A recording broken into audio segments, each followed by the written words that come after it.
कभी भी हम लोग पढ़ाई करते हैं तो सबसे इंपॉर्टेंट चीज होती है सही गाइडेंस, सही रास्ता जिसको चूज करके हम लोग अपने सक्सेस तक पहुंच सके। So hello guys, welcome back to the channel. And आज की जो वीडियो में हम लोग क्या डिस्कस करने वाले हैं कि किस तरीके से आप हिस्ट्री का प्रिपरेशन करोगे for UPSC civil service examination, be it be any state also, state services also.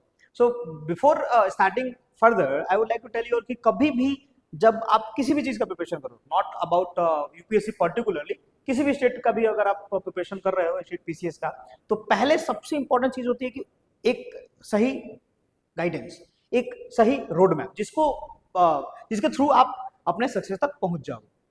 So basically first what you need to understand, very first you need to understand the syllabus of the examination. ठीक है, अगर आपको syllabus पता है कि किस syllabus के साथ आपको डीलिंग करना है तो आपका एग्जाम बहुत इजी हो जाता है। तो पहला stage you need to do before starting the preparation that you have to understand the syllabus. ठीक है, तो पहला stage you have to do understanding the syllabus. तो ऐसे as we know that we are going to deal with the UPSC part, so UPSC के अगर मैं आपको समझाऊं चीजें कि कैसे डीलिंग करना होता है, तो पहले तो ये हमें पता है कि यूपीएससी में 3 स्टेज होते हैं, प्री, मेंस, इंटरव्यू।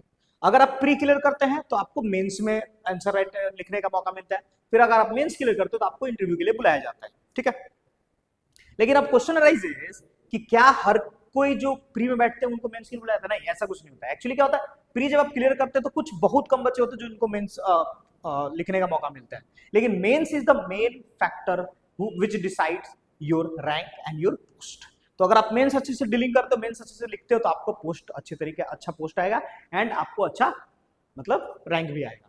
सो पहले हम लोग समझते हैं कि प्री का क्या क्या सिलेबस है और किस किस चीज में आपको डीलिंग करना by dealing with the history and what I am going to deal in a history वाला पार्ट। सो प्री में आपको क्या क्या चीजें पढ़ना है? आपको पढ़ना है पहले तो art and culture, very important part, GS one का पार्ट है ये। और ये जो हिस्ट्री है that is a part of GS one paper, मैं आपको बता दिया जैसे, so that you could be like understand that क्या क्या चीजें डीलिंग करनी है। तो पहले आपको आर्ट एंड कल्चर पढ़ना है। सेकंड चीज, you have to go with the ancient history. Ancient मतलब कि पुराने जमाने, पुराने समय से चले आ रहे हिस्ट्री को पढ़ना है आपको। Then you have to deal with the medieval history, that medieval period में इंडिया में क्या चीजें हो रही थी और किस तरीके से हो रही थी। And last but not the least, in a pre part you have to deal with the modern India also. ठीक है, एक चीज और है कि हिस्ट्री का जो भी चीज हम लोग पढ़ेंगे इंडिया से रिलेटेड ही पढ़ें, because you are giving the exam of India at you are going to deal with the India वाला part. Coming to the mains वाला सिलेबस, तो पहले आपको एक चीज मैं बता दूं कि प्री का जो सिलेबस है बहुत सिंपल वे में लिखा हुआ है, history of India and Indian national movements. आपको हिस्ट्री में पढ़ना क्या है, दिस वाला, ये सारे पार्ट में वो क्या पढ़ना है, history of India and Indian national movement. अब जब हिस्ट्री ऑफ इंडिया लिख दिया उन्होंने, दैट मींस कि आपको, आप देख सकते हैं एंशिएंट इंडिया, इंडिया ही है, मिडाइवल इंडिया और मॉडर्न इंडिया, सब में इंडिया ही है, that means history of India. ठीक है, कमिंग टू द मेंस वाले पार्ट, मेंस वाले पार्ट में आपको क्या चीजें अलग पढ़ना है प्री से? पहले चीजें, मॉडर्न इंडिया तो आपको पढ़ना ही है जो कि बहुत इंपॉर्टेंट है।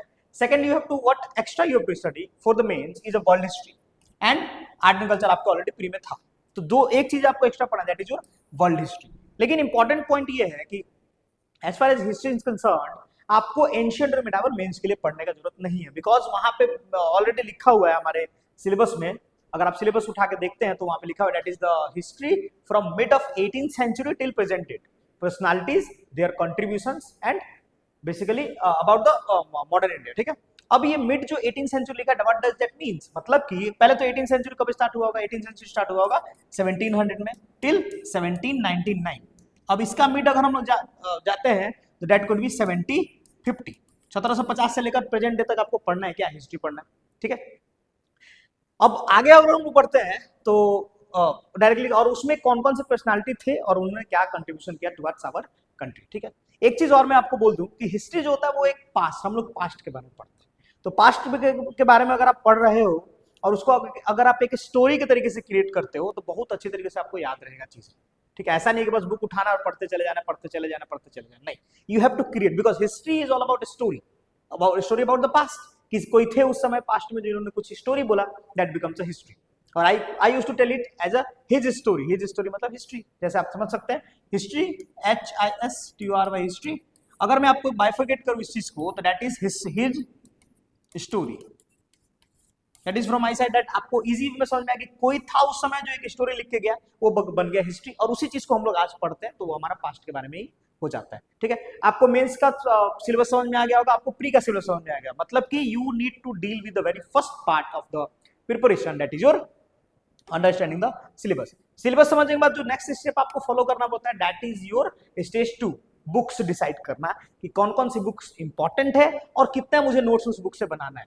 Before going to this point, I would like to add up one thing, that notes is a very important thing while preparation, because अगर आपके पास नोट्स है, इन हैंड नोट्स बना हुआ है, तो आप इजी वे में उसको रिवाइज कर सकते हो।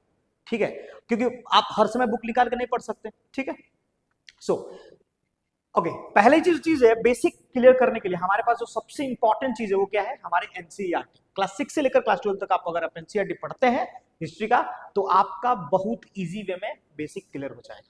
ठीक है, अगर आप नहीं पढ़ पाते हैं तो आप 9 to 12 भी पढ़ सकते हैं। चलिए ठीक है, अगर आप उसको भी नहीं पढ़ पाते, if you are not able to read the history of class 9 to 12 also और NCERT of class 6 to 12 also, तो you can go through one book, that is a Tarun Goyal का बुक है, जो कि जनरल नॉलेज है। वो बुक आप सामने देख सकते हो, उसका फोटो है यहाँ पे। ये एक्चुअली ये बुक किस चीज के ऊपर बेस्ड है, ये एनसीईआरटी फ्रॉम क्लास 6 to 12 सारे जो एनसीईआरटी है ना, वहां से इन्होंने क्या किया है, इंपॉर्टेंट डाटा को, फैक्ट्स को निकाला है और उन्होंने एक जगह पर कंपाइल कर दिया है। मतलब you need not to study whole books from class 6 to 12, you just have to study single book, that is book by Tarun Goyal. ठीक है, बहुत इंपॉर्टेंट है, बेस आपका क्लियर हो जाएगा। When you are clear with your base, you can directly shift to the Ancient India, that is a book by R.S. Sharma। ठीक है, सामने आपका है। ओके, अब एंशियंट क्यों पढ़ना है, बिकॉज ये प्री का पार्ट है। Then you have to shift, then you have to go through the medieval India, that is the book by Satish Chandra. ये दोनों जो बुक है वो आपको पढ़ना है बेसिकली फॉर प्री। ठीक है, और प्री का मॉडर्न इंडिया भी प्री का पार्ट था, लेकिन specifically you need to study for mains सबसे ज्यादा, that is your modern India. और जो बुक है that you need to follow for the mains वाले part, that is spectrum book, modern India spectrum book, that is written by Rajiv Ahir. So you can go through this book, so that is very easy book। अगर आप spectrum को पढ़ते हैं basically, तो आपका modern India बहुत easy हो जाता है। ऐसा माना जाता है कि spectrum is the Bible for the modern India for our preparation. Be it be any preparation, जहां पे भी मॉडर्न इंडिया का सिलेबस दिया हुआ है, that means you can go through this books. तो this were the second stage where you need to follow the books and notes. ठीक है, नोट्स बनाना बहुत इंपॉर्टेंट है, बिकॉज आप बुक को बार बार उठा के नहीं पढ़ सकते। आगे बढ़ते हैं। स्टेज 1 है सिलेबस खत्म, done. Stage 2 we have done with the books, क्या क्या books you are going to deal with the history वाले पार्ट। अगर आप इस सारे बुक को क्लियर करते हैं तो your history could be very easy. Next you need to do is question practice. Okay, अब क्या होता है कि फर्स्ट में आपको करना क्या होता है, जैसे जैसे चैप्टर खत्म होते जाता है, you need to practice the question accordingly. अगर आप जिस जल्दी जल्दी क्वेश्चन प्रैक्टिस करते जाते हैं, चैप्टर वाइज क्वेश्चन प्रैक्टिस करते जाते हैं थर्ड स्टेज में, तो आपका क्या होगा, चैप्टर्स खत्म होते जाएंगे। ठीक है, आगे बढ़ते हैं। Next is the last part, that is revision and test series. मैं अगर आपको बोलूं कि अगर एक आदमी है वो डेली एक छोटे से पत्थर से एक बड़े पत्थर पे मार रहा है, आपको लगता है कि बड़ा वाला पत्थर टूटेगा? टूटेगा लगता है? एक बार अगर वो मार के चलेगा टूटेगा? नहीं टूटेगा। लेकिन अगर वो daily continuously is beating on that particular stone, तो शायद मे भी वहां पे गड्ढा हो जाए, बड़ा वाला पत्थर टूट जाए। उसी तरीके से इंपॉर्टेंस होता है हमारा revision, because if you gonna read a book one time, then you have to revise that book for the 10। या फिर चैप्टर का भी बात करें तो एक बार आप चैप्टर पढ़ते हैं, अगर आप उसको 10 बार रिवाइज करते हैं, that means you are done with the things। ठीक है, आगे बढ़ते हैं। रिवीजन भी जरूरी है, और आप जिस तरीके से आप रिवीजन करते हैं, अगर मान लीजिए you are lacking behind in the revision वाले पार्ट, तो आप टेस्ट सीरीज लगा सकते हैं, जिससे क्या होगा, आपको पता चलेगा कि कौन सा पार्ट आपका ज्यादा रिवाइज हो रहा है, कौन सा पार्ट आपका कम रिवाइज हो रहा है। So this was the last stage you need to follow। Stage 1 syllabus, Stage 2 book, Stage 3 question practice, Stage 4 test series and revision, revision, revision, revision। ठीक है, go on revising the things that could be very easy for the preparation। And last, before ending of this video, I would like to announce to you all that Kausal IAS has started its online foundation batch। It is UPSC for OPSC, where you are going to get सबसे important चीज क्या, PDF notes, doubt clearing classes. That means we are going to clear doubts in a single class. That does not means कि आपके class जो पढ़ेंगे उसमें तो doubt clear हो गई होगा, लेकिन आपको अलग से क्लासेस लगेंगी जिसमें आपका डाउट्स क्लियर किया जाएगा, और 1 by 1। ठीक है, 1-to-1 मेंटरशिप आपको मिलेगा, 800 प्लस क्लासेस मिलेंगे आपको, daily current affair we are going to provide you, and apart from that live classes भी होंगी, और आपको उस लाइव क्लासेस का रिकॉर्डेड क्लासेस भी आपको मिल जाएगा। कि मान लीजिए आप किसी दिन एब्सेंट होते हैं, फिर you are not able to attend the class, you will get the recorded class of that particular thing. ठीक है, सो आप and that too very important, that too in a very minimal cost of 14,999। तो फटाफट phone उठाइए और number पे दिए हुए नंबर पे कॉल कीजिए और हमारा ऑनलाइन बैच ज्वाइन कीजिए। और भी चीज है कि आप हमारे टेलीग्राम चैनल को भी ज्वाइन कर सकते हैं कौशलाइज, जिसके थ्रू आपको नोट्स मिल सकती है। And before ending this video I would like to add up कि अच्छे तरीके से प्रिपरेशन करें and you can comment your doubt, you can comment your doubts so that we gonna clear your doubts also. And अपना ध्यान रखें, अपने पढ़ाई का ध्यान रखें और खूब खुश रहें। Thank you.